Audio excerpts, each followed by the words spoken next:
آپ کا مقدس نفس، یہ ایک روحانی اور فکری کتاب ہے جس میں مصنف انسان کی باطنی شناخت، خودی اور روحانی ارتقاء کے بارے میں گہرائی سے بات کرتے ہیں۔ اس کتاب کا مرکزی پیغام یہ ہے کہ انسان کا اصل اور مقدس وجود اس کے نفس امارہ یا دنیاوی خودی سے ماورا ہے۔ مصنف اس کتاب میں قاری کو دو دنیاؤں کے درمیان فرق سمجھاتے ہیں۔ پہلا ہے نفس یا انا۔ یہ وہ شناخت ہے جو دنیاوی مادی چیزوں سے جڑی ہوئی ہے، جیسے شہرت، طاقت، دولت، مقابلہ، دوسروں سے برتری کا جذبہ۔ یہ خودی ہمیں دوسروں سے علیحدہ محسوس کراتی ہے، ہمیں خود غرض اور بے چین بناتی ہے۔ دوسرا ہے مقدس باطنی خودی، سیکرڈ سیلف۔ یہ ہماری اصل روحانی پہچان ہے۔ یہاں ہم محبت، رحم، سکون، اتحاد اور خدا سے قربت کو محسوس کرتے ہیں۔ یہ خودی ہمیں بتاتی ہے کہ ہم سب ایک ہیں اور ہمیں باطن کی طرف پلٹنے کی دعوت دیتی ہے۔ اس کتاب کے اہم نکات ہیں: خودی کی پہچان۔ آپ وہ نہیں ہیں جو دنیا کہتی ہے، آپ اس سے کہیں زیادہ ہیں۔ خاموشی اور غور و فکر، سکون، مراقبہ اور باطن میں جھانکنے سے آپ اپنے مقدس نفس کو پہچان سکتے ہیں۔ معافی اور محبت، دوسروں کو معاف کرنا اور محبت پھیلانا روحانی بیداری کا ذریعہ ہے۔ کنٹرول چھوڑنا، ہر چیز پر قابو پانے کی خواہش ترک کر کے ہی اصل سکون ملتا ہے۔ خود شناسی، اندر کا سفر ہی اصل نجات ہے۔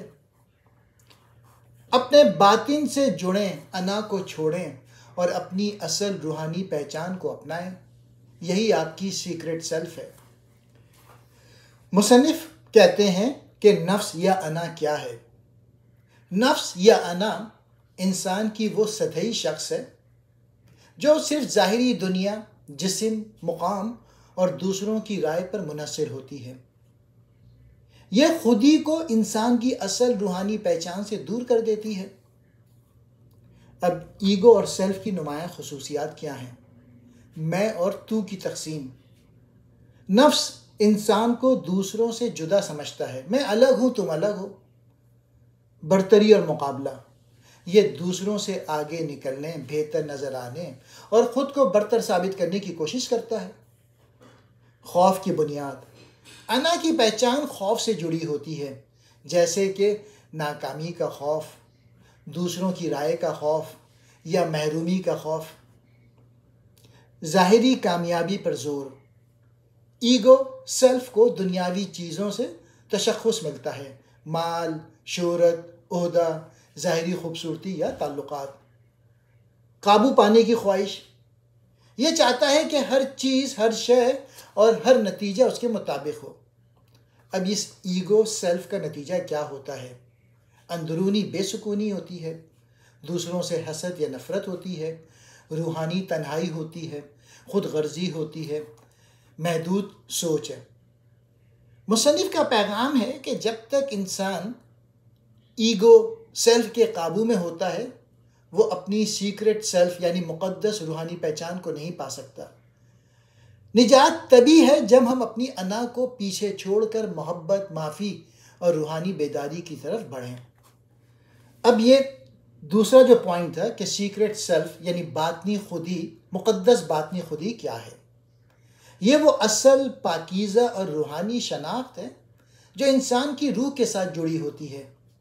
یہ وہی پہچان ہے جو خدا سے، کائنات سے اور ہر ذی روح سے گہرا تعلق رکھتی ہے۔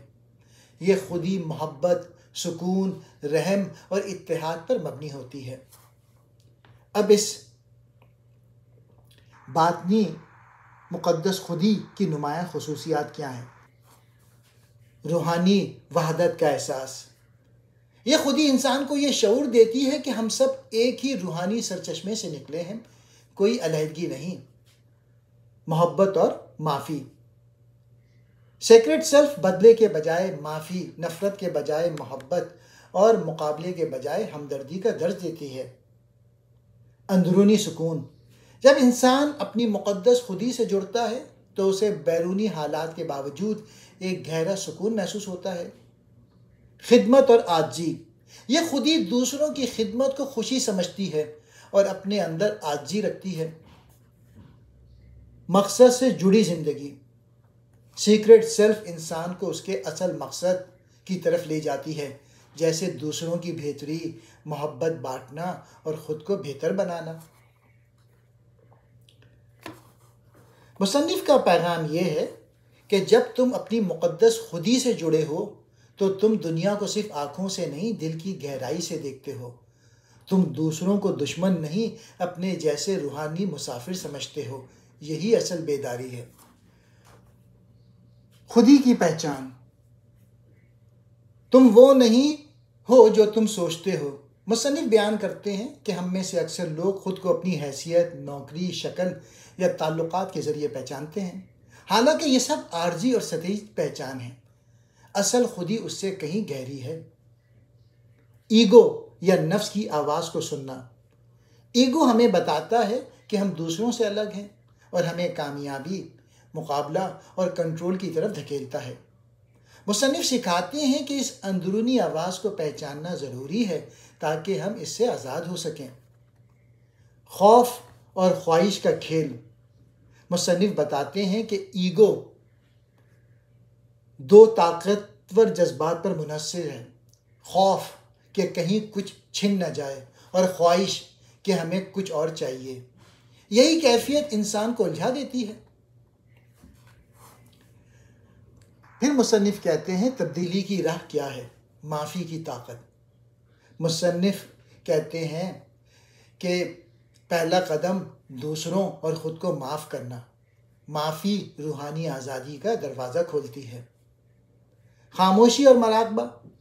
مصنف زور دیتے ہیں کہ خاموشی، تنہائی اور مراقبے کے ذریعے انسان اپنی اندرونی آواز یعنی روح کو سن سکتا ہے. محبت کا راستہ اپنانا. جب ہم محبت کو خوف پر فوقیت دیتے ہیں تو ہم اپنی مقدس خودی سے جڑنے لگتے ہیں. یہ محبت صرف رومانوی نہیں بلکہ عالمگیر ہمدردی اور رحم ہے.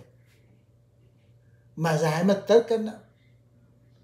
زندگی کے ساتھ مزاحمت چھوڑ کر قبولیت کو اپنانا، یہ سیکرٹ سیلف کی پہچان کا حصہ ہے. جو ہوتا ہے اس کے ساتھ بہاؤ. اور پھر مصنف مقدس خودی میں جینا سکھاتے ہیں کہ اپنی روشنی کو دوسروں تک پہنچانا. یہ بات بتاتا ہے کہ جب انسان اپنی مقدس خودی سے جڑتا ہے تو وہ دوسروں کی بھی رہنمائی کرتا ہے، الفاظ سے نہیں بلکہ اپنی موجودگی سے. تعلقات میں روحانیت لانا. روحانی طور پر بیدار انسان تعلقات میں توقعات کو کم کرتا ہے اور قبولیت و احترام کو بڑھاتا ہے. ہر لمحہ عبادت ہے. مصنف کہتے ہیں کہ جب انسان اپنی مقدس خودی میں جینے لگتا ہے تو اس کی زندگی عبادت بن جاتی ہے. وہ کام، خدمت، محبت سب خدا کی طرف سے ہوتا ہے. خدا سے تعلق کی واپسی. آخری باب میں مصنف انسان کو دعوت دیتے ہیں کہ وہ اپنے اصل مرکز خدا اور کائناتی وحدت کی طرف لوٹیں، کیونکہ سیکرٹ سیلف درحقیقت اسی سے جڑی ہوئی ہے. مین میسج یہ ہے کہ اپنی انا کو پہچانو، اسے چھوڑو اور اپنی مقدس خودی کو گلے لگاؤ. تبھی تمہاری زندگی میں اصل سکون، محبت اور مقصد داخل ہوگا.